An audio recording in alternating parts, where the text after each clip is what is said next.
Karong sa gunson ang holiday, ubay-ubay ang minagsa sa Samal Island kung asa daghan ang kasuruyan.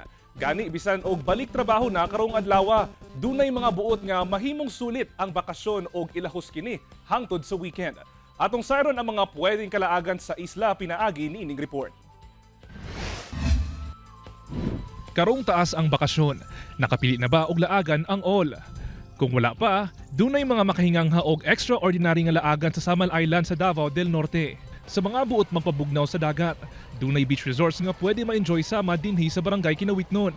Busa si Michael og Zinando, dinhi na nag-spend sa ilang bakasyon together with family. Lingaw, punta daghan pag phone na kuan ng weekend na mabuhat na kauban ako ng mga pamilya.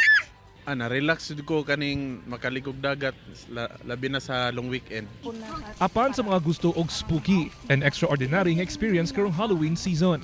Perfect na bisitahon ang usa ka bat sanctuary sa Babak District. Dinhi imo makita ang pinakadakong colony sa red fruit bat sa tibuok nasod. Ug dunay Guinness World Record nga pinakadaghang populasyon sa maong paniki. Makuan nila, makabalo sila sa benefits sa behavior sa bats nga wala dapat angay nga ikahadlo kay lain ba ilang pananaw sa bats.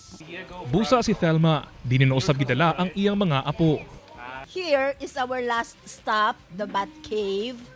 And we are actually very excited to see how they are. Sa mga abot pang muhabol sa bakasyon, gipaniguro sa barge terminal sa Davao City nga anaa sa maayong kondisyon ang ilang upat ka barge. Paymangno niini sa mga pasahero. Mga hapon mo daghan yung tao na to pero dari sa operation ginapaningkamutan po namo na ang ferry namo is operational jud siya. Kauban si Mel Colmenares sa kamera. Ako, si Kent Abrigana, para sa At Home with GMA Regional TV.